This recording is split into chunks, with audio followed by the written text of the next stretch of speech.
রানীবাঁধ বিধানসভার বিধায়ক জ্যোৎস্না মান্ডি। প্রথমেই সম্মানীয় রাষ্ট্রপতি দ্রৌপদী মুর্মুকে আমি আমার তরফ থেকে জোহার জানাই, শ্রদ্ধা জানাই।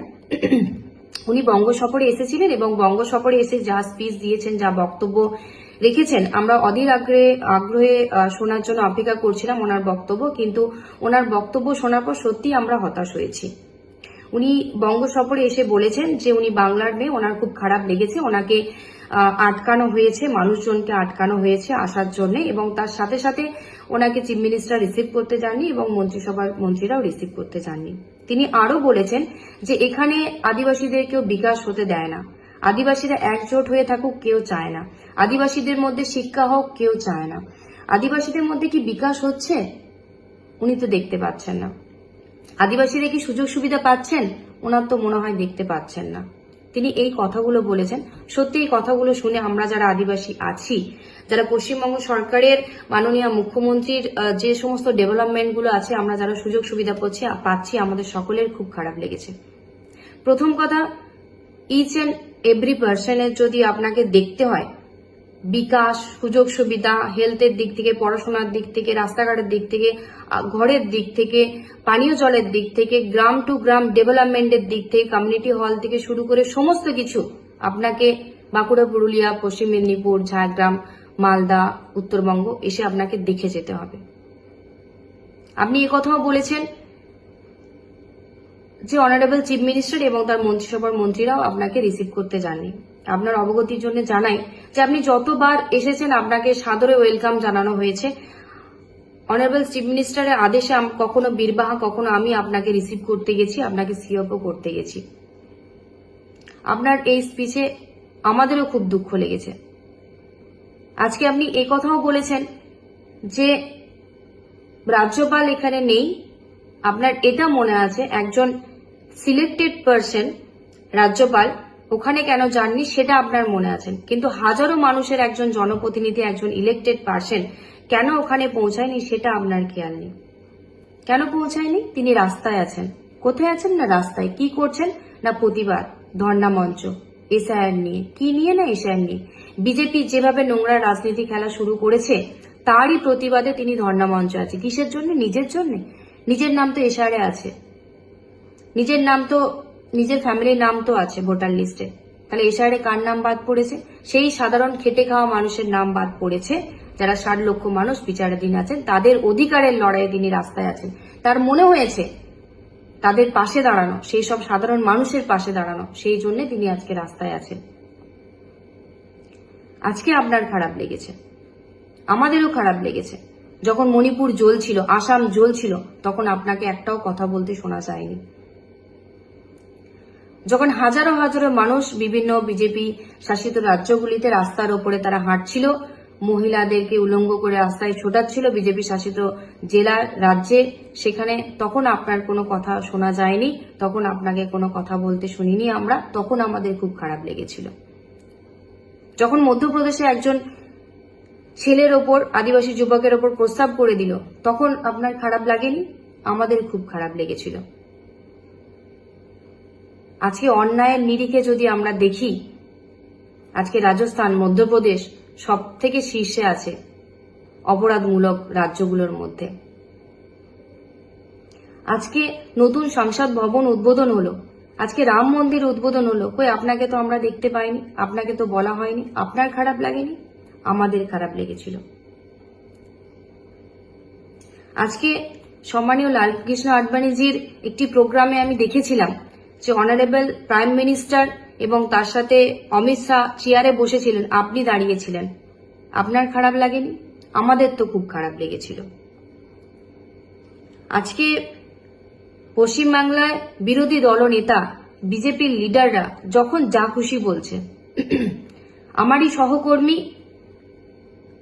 একজন বিধায়ক মহিলা, একজন পুরুষ, তাদেরকে জুতোর তলায়, পায়ের তলায় রাখার নিদান দিয়েছেন। আপনার কথাটা খারাপ লাগেনি? আপনার মুখে তো প্রতিবাদের সুর দেখিনি আমরা। আমার খারাপ লেগেছিল। যখন আপনাকে কটূক্তি করা হয়েছিল তখন কিন্তু অনারেবল চিফ মিনিস্টার প্রতিবাদ করেছিলেন, আমরা প্রতিবাদ করেছিলাম। যখনই যা ঘটনা ঘটেছে আমরা কিন্তু প্রতিবাদ করেছি। আপনাদের মুখে কোথাও তো কোনো সুর শুনিনি।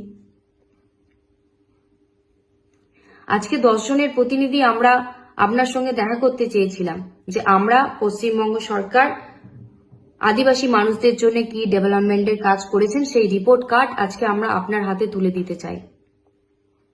আজকে যা কিছু ডেভেলপমেন্ট হচ্ছে আদিবাসীদের জন্য, পাহাড় থেকে জঙ্গলমহল, বিনা পয়সায় আজকে জঙ্গলমহল মানুষের ফ্রিতে রেশন পায়, আজকে হেলথের ব্যবস্থা আছে, আজকে অলচিকি স্ক্রিপ্টে পড়াশোনা করার সুযোগ সুবিধা আছে, WBCS এ পড়াশোনা পরীক্ষার জন্য অলচিকি স্ক্রিপ্টে তার সুযোগ সুবিধা আছে।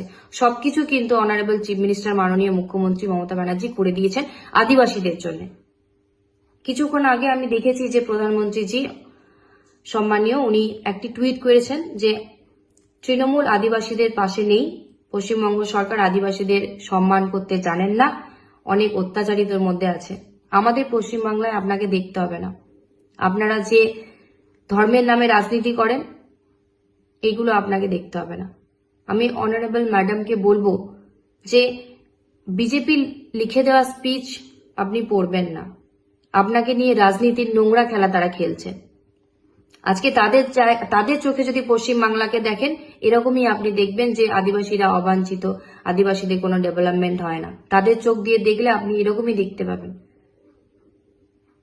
কোন রাজ্যে আমাদের অনারেবল চিফ মিনিস্টারের মতো কোন রাজ্যে এত আদিবাসীদের সুযোগ সুবিধা কোনো রাজ্যে পায় না। এখানে each and every person, every গ্রাম, প্রত্যেকটা গ্রাম মাননীয় মুখ্যমন্ত্রীর সহযোগিতায় ডেভেলপমেন্টে গভর্নমেন্টের সমস্ত সুযোগ সুবিধা তারা পাচ্ছে।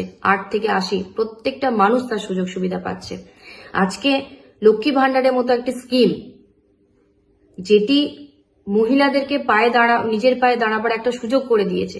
আজকে আমরা আদিবাসীরা যে উচ্চ শিখরে পৌঁছাচ্ছি, আজকে আমাদের ভাষা রিপ্রেজেন্ট করতে পারছি, আমরা সমাজের বাইরে যেতে পারছি, সবকিছুই কিন্তু আমাদের পশ্চিমবাংলার মাননীয় মুখ্যমন্ত্রীর অবদান।